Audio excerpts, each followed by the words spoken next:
मित्रों, भारतीय जनता पार्टी प्रधानमंत्री श्री नरेंद्र मोदी जी को ओबीसी समाज और आर्थिक रूप से पिछड़े वर्ग के युवाओं को उनके नेतृत्व में मेडिकल कॉलेज की पीजी और यूजी क्लासेस में एडमिशन देने का निर्णय माननीय प्रधानमंत्री नरेंद्र मोदी जी के नेतृत्व में किया गया है। उसके लिए उनको बधाई देती है और उनका अभिनंदन करती है। ये एक ऐतिहासिक अवसर है कि लंबे समय से देश में समतामूलक समाज की स्थापना के लिए समाज के सभी वर्गों को समाहित करते हुए समरस भारत की रचना को करने के लिए बहुत सारे निर्णय एक लंबे समय से पेंडिंग थे। प्रधानमंत्री जी के नेतृत्व में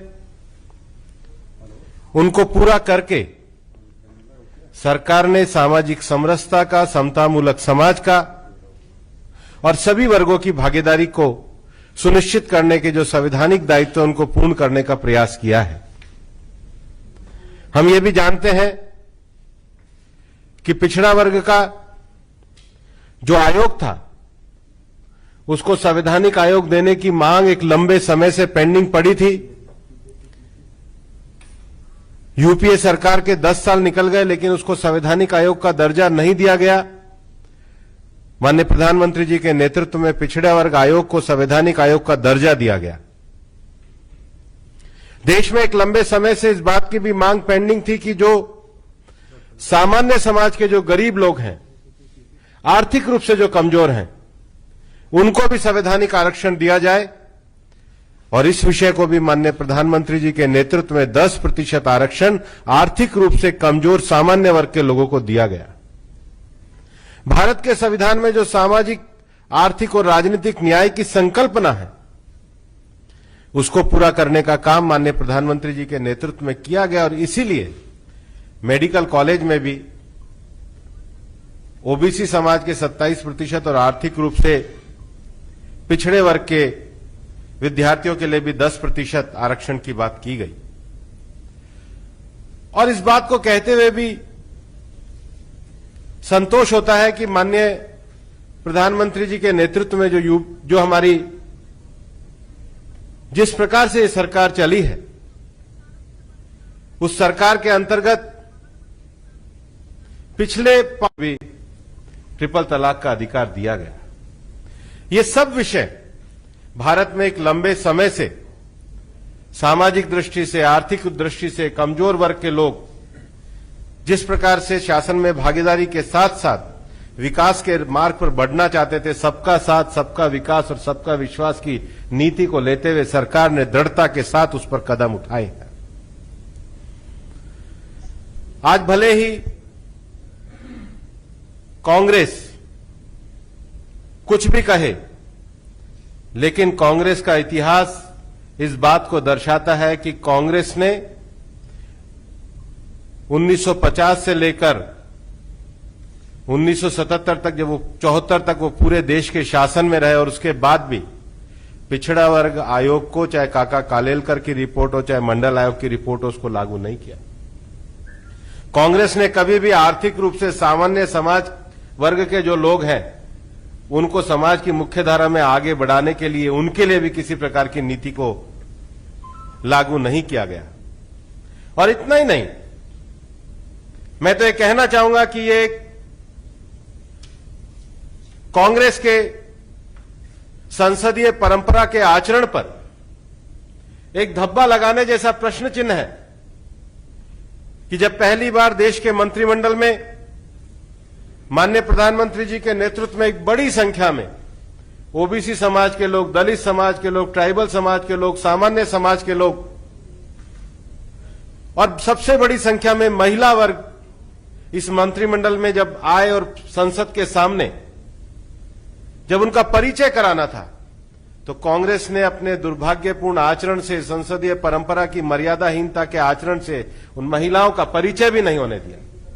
ये संसदीय परंपरा और मर्यादा को तोड़ने का काम कांग्रेस के द्वारा लगातार किया जाता रहा है और इसलिए भारतीय जनता पार्टी की सरकार माननीय प्रधानमंत्री जी के नेतृत्व में सभी वर्गों को सामाजिक न्याय के लिए, सभी वर्गों के आर्थिक उत्थान के लिए पूरी तरीके से समर्पित है। और माननीय प्रधानमंत्री जी ने जिस प्रकार से हमेशा संकल्प किया है कि उनकी सरकार गरीबों के कल्याण के लिए समर्पित है, शासन में गरीबों तक उनकी योजनाओं को पहुंचाने के साथ ही साथ अपनी सामाजिक नीतियों के माध्यम से उनको अवसरों में भी उसी प्रकार की उपलब्धता प्रदान की गई है और इसके लिए हम सब माननीय प्रधानमंत्री जी का अभिनंदन करते हैं।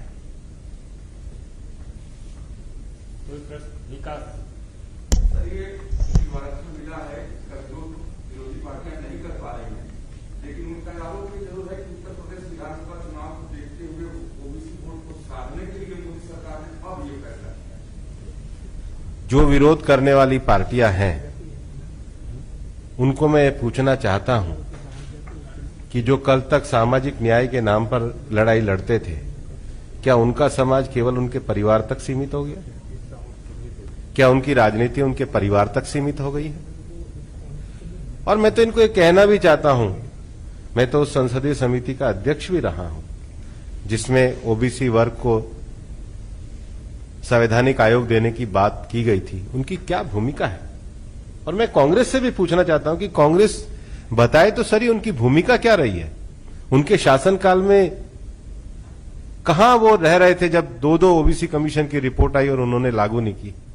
उनके सारे विषय राजनीतिक हैं और उनके भी जो विषय हैं ये उनके व्यवहार और विचार और उनके विरोधाभास को भी दर्शाता है। और कोई प्रश्न? विषय यही है।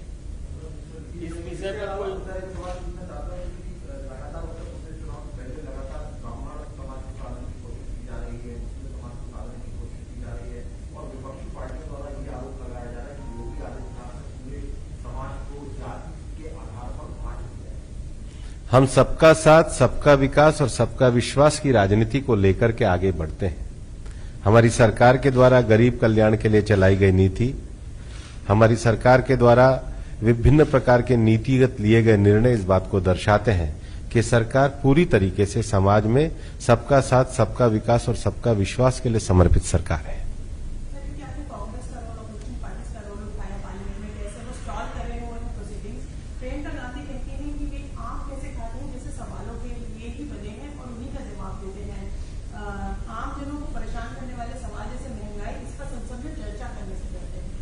चर्चा कर रहे हैं वो तो नारे लगा रहे हैं। चर्चा करने वाले तो अपने स्थान पे खड़े होते हैं। सरकार तो हर प्रश्न का उत्तर दे रही है। प्रश्न काल में प्रश्न पूछने वाले वैल में होते हैं, उत्तर सदन के पटल पे होता है। तो जिनको उत्तर सुनना है वो कम से कम जाके उत्तर तो सुने। सरकार तो पूरे प्रश्न काल में सब विषयों का उत्तर देती है।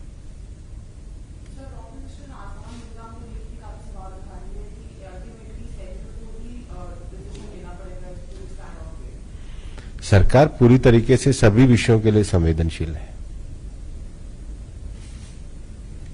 और कोई प्रश्न? बहुत बहुत धन्यवाद। बहुत बहुत धन्यवाद।